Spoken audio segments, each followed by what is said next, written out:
Everyone, good morning সবাইকে। তোমরা সবাই কেমন আছো? আশা করছি অনেক ভালো আছো। আমি অনেক ভালো আছি। সন্ধ্যা শর্টস চ্যানেলের নতুন একটি ভিডিওতে তোমাদের অনেক অনেক ওয়েলকাম ও ভালোবাসা জানিয়ে আজকের ব্লগটা শুরু করছি। সকালবেলা ঘুম থেকে উঠেই না জানলাটা খুললে একদম মনটা ভরে যায়, আর বাইরে কি সুন্দর হাওয়া দিচ্ছে।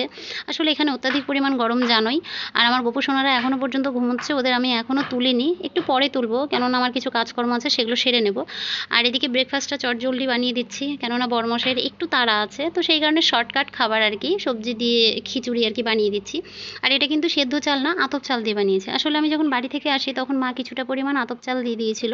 তো যেহেতু আমরা পিঠে পায়েস কিছুই খাই না দুজনের, তো সেই কারণে কি করব, ওটাকে কাজে লাগিয়ে আর কি খিচুড়িটা বানিয়ে নিলাম। এদিকে সময়টাও কম লাগবে, পেটটাও মানে ভরে যাবে আর কি। তো আমার তো খিচুড়ি খুব পছন্দের একটি খাবার, আমার বড়মশাইয়ের একদমই পছন্দ না। তবে মাঝে মাঝে খায় আর কি, করে দিলে খায় না সেটা না, খায়। তারপরে স্নান করে চলে এসেছিলাম কিন্তু রূপচর্চা করতে। আর গরমের দিনে রূপচর্চাটা বলতে কি বলো তো, একটুখানি সিরাম আর সানস্ক্রিন লাগিয়ে, যেটা আর কি করি আমি, একটুখানি লিপ বাম লাগিয়ে দিই, ব্যাস হয়ে গেল আমার সাজুগুজু। আর এদিকে সিঁদুর পরার যে বিষয়টা, যেহেতু আমি সিঁদুর লিকুইড পরি, আর এখানে না ত্রিপুরেশ্বরী মন্দিরে গেছিলাম আমি যখন পুজো দিতে, তো সেখানে যখন পুরোহিত মশাই ওই সিঁদুর টিঁদুরগুলো দেয় আর কি, একজন আর কি বলছিলেন যে সিঁদুর সিঁথিতে, তারপরে কপালে, শাখায়, আর এদিকে হচ্ছে কণ্ঠে পড়তে হয়। তো এটা কিন্তু আমি জানতাম না, এই প্রথমবার কিন্তু এটা জানলাম। তো আমি একটুখানি পড়ি আর কি। মানে দেখো, সব সময় তো সব নিয়ম মানা হয়তো পসিবল হয়ে ওঠে না, তবে যতটা পারি ততটা আর কি করার চেষ্টা করি। তো এখন পুজো টুজো দিয়ে কিন্তু, আর আমার সঙ্গে না একটা জিনিস ঘটে, যে যখনই আমি স্নান করতে যাই বা কোনো একটা কিছু কাজ করি, তখনই না ডেলিভারি বয়ের ফোন আসে। আমি যখনই স্নান করতে ঢুকবো আর যখনই পুজো করতে বসবো, তখনই এই ডেলিভারি বয় আমাকে ফোন করে জ্বালিয়ে মারে। মানে প্রত্যেকবারই আমার সাথে এটা ঘটে, যখনই আমি কোনো কিছু অর্ডার করি এই সময়গুলোতে ফোন আসে। আর সত্যি আজকে এতটা মাথা গরম হয়ে গেছিলো, তো আমি দাদাটাকে বলছিলাম, দাদা একটু 2 মিনিট দাঁড়ান আপনি, আমার আসতে দেরি হবে। তো তারপরে গিয়ে তাড়াতাড়ি আর কি অর্ডারটা নিয়ে আসলাম। আসলে আমি কিছু গ্রসারি সামান অর্ডার করেছিলাম, যেটা এখানে হচ্ছে তোমার একটু কস্টলি, ত্রিপুরাতে সব জিনিসের দাম, সেটা তো আমি আগের ব্লগে বলেছি। তো অনলাইন থেকে নিলে কী হয় বলো তো, সাধ্যের মধ্যেই পড়ে। তো এখানে না আমি 5 প্যাকেট তেল অর্ডার করেছিলাম, মানে 5 লিটার, যেটা হচ্ছে আমি প্রত্যেকবার ওই লিটারের যেটা জার হয় সেটা অর্ডার করি। তো দেখলাম জারে অনেকটাই পড়ে যাচ্ছে, তো সেই কারণে অফারে এই প্যাকেটগুলো নিয়েছিলাম। আর নুন চিনি সঙ্গে, মানে যেটা যেটা আমার প্রয়োজনীয় জিনিস। তো দেখলাম ভালোই এবার না আমার লাভ হয়েছে, মোটামুটি 100 টাকার মতন আমার হচ্ছে কিন্তু লাভ হয়েছে। আসলে কি বলো তো, 100 টাকাটাই না অনেকটাই আমার কাছে। যখন না আমরা পয়সা রোজগার করি নিজেরা, বা রোজগার করতে শিখি, তখন কিন্তু পয়সার মূল্যটা বুঝতে শিখি আর কি। আর যখন নিজেরা রোজগার করতে পারি না বা করি না, তখন কিন্তু এই পয়সার কদরটা আমরা কেউই বুঝি না। তো মোটামুটিভাবে দেখো আমার জারটা প্রায় ভর্তি হয়ে গেছে, আর এমনিতে জার অর্ডার করলে অনেকটাই কিন্তু খালি থাকে। তো এই ক্ষেত্রে মনে হলো একটু তেলটা বেশি ছিল। আর এদিকে দেখো গরমে আমার নাজেহাল অবস্থা হয়ে গেছে, এত রোদের তাপ। তো আমি এখন ব্রেকফাস্ট করে নেবো। আর না কিছু কয়েকটা জিনিস না ছুট পড়ে গেছে, তো সেগুলো আমাকে আবার দোকানে যেতে হবে, তার জন্য আবার চেঞ্জ করতে হবে, কেননা নাইটি পরে তো আমি দোকানে যেতে পারবো না। তো এই যে একটা বিরক্তিকর বিষয়, মানে যতক্ষণ আমার হাজব্যান্ড থাকে তখন না কোনো কিছু মনে পড়ে না, বিশ্বাস করো। যখনই রান্না করতে ঢুকবো বা কোনো কিছু খেতে বসবো বা কিছু একটা করতে বসবো, তখনই না মনে পড়ে, ইস এই জিনিসটা না নাই, এই জিনিসটা আনতে হবে। আর ওকে তো আমি বারবার বলতেও পারবো না।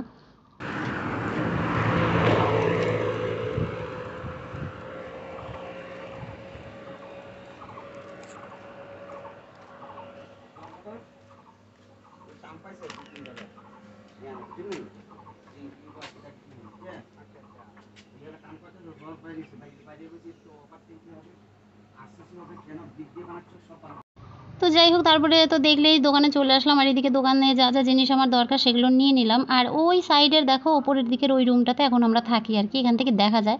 আগে এই টিনের বেড়াটা ছিল না, এখন বেড়াটা দিয়ে দিয়েছে। মোটামুটি এই দোকানে কিন্তু সমস্ত রকমের জিনিসই পাওয়া যায়, মানে মানে দৈনন্দিন যেগুলো সেগুলো কিন্তু পাওয়া যায়। আর এই আজকে হচ্ছে কিছুটা পরিমাণ সজনে শাক ওই দোকান থেকে আসার সময় না ওই কাকিমার কাছ থেকে নিয়ে আসলাম।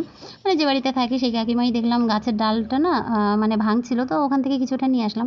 সজনের শাক কিন্তু আমার খুব পছন্দের একটি খাবার, আমার হাজব্যান্ডেরও খুব পছন্দের, কিন্তু আমি না ভয়ে খাই না। কেন কি, অনেকেই বলে যে সজনের শাক খেলে নাকি প্রেশার লো হয়ে যায়। আর আমি আমার ক্ষেত্রেও দেখেছি যে 2-3 বার যদি কন্টিনিউ খাই, তো সেক্ষেত্রে না কি বলো তো, একটুখানি মাথা ঘোরে, মনে হয় যে কেমন একটা কমজোর কমজোর লাগে, এরকম একটা ব্যাপার হয়। আর এদিকে দেখো এই দাদাটা হচ্ছে গেছিলো ওয়েট ক্যান্টিনে, তো সেখান থেকে ওই সিঙ্গাড়া, তারপরে জিলিপি এগুলো নিয়ে আসছে, তো সেগুলোই দিচ্ছে। আর এদিকে বাবু দেখো খেলতে খেলতে ঘুমিয়ে গেছে। তো ওইটাই আর কি তোমাদের দাদাভাইয়ের জন্য কিছুটা রেখে আর খেয়ে নেবো। এগুলো তো খেতে ভালো লাগে, কিন্তু দুপুরবেলা না এগুলো খেতে একদমই মন করছিল না। তো এনেছে, যদি এখন না খাই খারাপ হয়ে যাবে, আর ওই দাদাটারও খারাপ লাগবে। তো সেই কারণে আমি তোমাদের দাদাভাইয়ের জন্য কিছুটা রেখে তো আমরা সবাই মিলে খেয়ে নিচ্ছিলাম। আর এদিকে আমার কিন্তু রান্নাটা এখনও হয়নি, অলরেডি 1টা বেজে গেছে, ও আসার টাইম হয়ে গেছে। তো সেটাই আর কি গল্পগুজব করছিলাম আর খাওয়া দাওয়া করছিলাম। আর এদিকে ওই দিদিটা না রুমে চলে গেছিলো, বললো যে তুমি যেহেতু রান্না করবে তো থাক, তোমার রুমে ঘুমিয়ে গেছে। আর এদিকে দেখো আমি একটু বসেছিলাম আর ইনি উঠে হাজির। তো একে দিয়ে এসে আমি বাকি রান্নাগুলো এখন সেরে নেবো আর কি। আসলে কি বলো তো, এর সাথেও আমার টাইম অনেকটাই পার হয়ে যায়।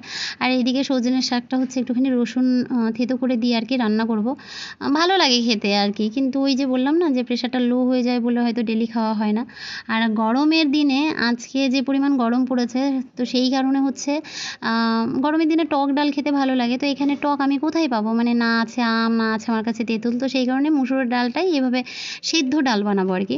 মানে টমেটো, পেঁয়াজ, লঙ্কা, রসুন সব কিছু কিন্তু একদম দিয়ে দেবো, এগুলো ভাজবো না, শুধু পরে ফোড়ন দেবো। তো এই ডালটা আর কি একটা দিদিভাই বলে যে এইভাবে বানাও, ভালো লাগবে। তো ওনার কাছ থেকে শুনেই আর কি বানালাম। আর এদিকে অমলেট করে দেবো, শাক ভাজা আছে, এটা দিয়ে দুপুরের খাবারটা হয়ে যাবে। আর রাতের জন্য একটুখানি ডিম অমলেট করে আলু দিয়ে একটুখানি পাতলা করে রেখে দেবো রুটি দিয়ে খাওয়ার জন্য। কেননা এতটা পরিমাণ গরম, আর রাতের দিকে না এখানে ভালোই লোডশেডিং হয়, তো সেই কারণেই না খাবারটা বানিয়ে রাখলাম।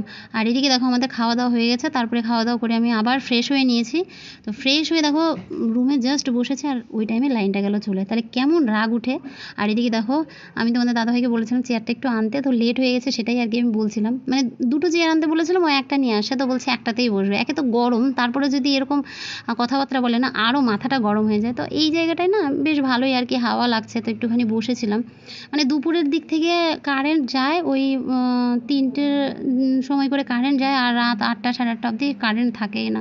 মানে সবারই নাজেহাল অবস্থা গরমে। তবে আমাদের মালদার তুলনায় এখানে তুলনামূলক কম আছে। কিন্তু এখানে একটা জিনিস কী বলো তো, একটুখানি না বৃষ্টিরও আর কি, গরম বেশি পড়লে না বৃষ্টিও হয়ে যায় আর কি। ধরো যেদিন খুব গরম পড়বে সেদিনে হয়তো বিকেলের দিকে ঝড় বৃষ্টি, বেশ ওয়েদারটা ঠান্ডা হয়ে যায়। আর এদিকে দেখো ইনি দেখছে যে এখানে আমরা বসেছিলাম, তারপরে দেখছে কেউ নেই, ও মানে কনফিউশনে পড়ে গেছে যে কার সাথে থাকবে না থাকবে।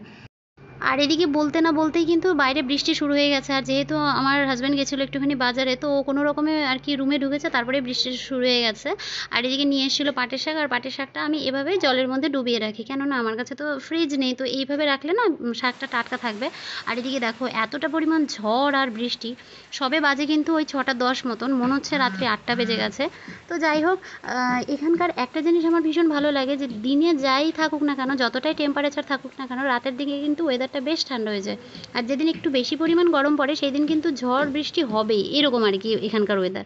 তো এইখানকার এই জিনিসটা আমার খুব ভালো লাগে। আর আমরা যেহেতু মোটামুটি ত্রিপুরা আসা 1 বছর হয়ে গেল, তো আমরাও যেহেতু জুনের 10 তারিখে এসেছিলাম, তো মোটামুটিভাবে 1 বছর হয়ে গেছে। তো ওয়েদারটা মোটামুটি কেমন কী হয় না হয় একটু জানা যায় আর কি। আর আমাদের মালদাতে তো বীভৎস গরম, মানে বৃষ্টির তো কোনো নাম নেই। সেই তুলনায় এখানে অনেকটাই ভালো, 35 ডিগ্রি তাপমাত্রা হলেও অনেকটাই ওয়েদার ঠান্ডা। তো যাই হোক, এদিকে বাইরে ঝড় বৃষ্টি হচ্ছে, আর না এই বৃষ্টির সময় না একটু ভাজাভুজি খেতে কার না মন চায়, তাই না? আর যেহেতু আমার হাজব্যান্ড গেছিলো একটু বাজারে, তো ওখান থেকে ডাল বড়া আর ঝালমুড়ি নিয়ে আসছিলো। তো আমি বলেছিলাম ওকে যে পেঁয়াজ ছাড়া আনো, ও পেঁয়াজ দিয়ে নিয়ে আসে। তো সেই কারণে এটা আমি আর খাবো না, এটা রেখে দেবো। তো আমি ঘরে একটুখানি পেঁয়াজি বানিয়ে নেবো, আর ওর জন্য একটুখানি স্যুপ বানিয়ে নেবো। তো ও স্যুপ খেয়ে না চলে গেছে হচ্ছে ওর একটা বন্ধুর সাথে দেখা করতে।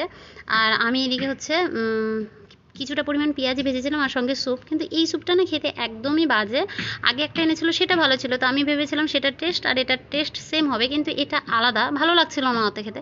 কিন্তু যেহেতু আমি বাড়িতে বানিয়েছি, ফেলতে তো পারবো না। আর আমার কাণ্ড দেখো, আমি যখন রুটি বানাই আমি কিন্তু এভাবে ভাগ করে নিই ময়দাটা, সরি আটা। কেননা আমি রাত্রে 1টার বেশি রুটি খাই না, আর আমার হাজব্যান্ডও ওই 2টো। তো এইভাবে না একটুখানি আইডিয়া করে নিলে না রুটির পরিমাণটা একদম ঠিকঠাক হয়। আর রাতে রুটির সঙ্গে হবে কিন্তু বেগুন পোড়া। মানে বেগুন পোড়াটা হচ্ছে ও বলেছিল কাঁচা পেঁয়াজ টমেটো দিয়ে, মানে সব কিছু কাঁচা দিয়ে মাখাতে। যেহেতু আমি কাঁচা পেঁয়াজ খাই না, তো সেই কারণে ওটাকে অ্যাভয়েড করে রসুনটা একটু শুকনো কড়াইতে, রসুন আর লঙ্কাটা একটুখানি শুকনো মানে তেল ছাড়া ভেজে নিয়েছিলাম। তো এটার টেস্টও না দারুণ লাগে আর কি খেতে, কাঁচা তেলের একটা সুন্দর গন্ধ আসে, বেশ ভালো লাগে। তো যেহেতু আমার কাছে ধনেপাতা ছিল না, তো সেই কারণে ওটাকে ছাড়াই আর কি এটা মাখিয়ে নিচ্ছি। আর তোমাদের সাথে আমি একটা জিনিস শেয়ার করছি, দেখো যেহেতু আমি বেগুন পোড়া মাখিয়েছিলাম, তো হাতে কিছুটা পরিমাণে বেগুন পোড়া ছিল, তো আমি না টেস্ট করে দেখছিলাম যে কেমন হয়েছে। তো আমার খাওয়া দেখে না ও না মুখটা আগিয়ে দিচ্ছে, আর দেখো ওর এক্সপ্রেশন দেখো, ও বারবার ওই আঙুল মানে আঙুল চেটে না টেস্টটা বোঝার জন্য এগিয়ে আসে।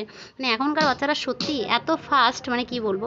তো যাই হোক, ভিডিওটা কেমন লাগলো প্লিজ কমেন্ট করে জানিও বন্ধুরা। আর ভালো লাগলো আমার চ্যানেলটিকে সাবস্ক্রাইব করে আমার পাশে থেকো। ততক্ষণে ভালো থেকো, সুস্থ থেকো, টাটা, শুভরাত্রি সবাইকে।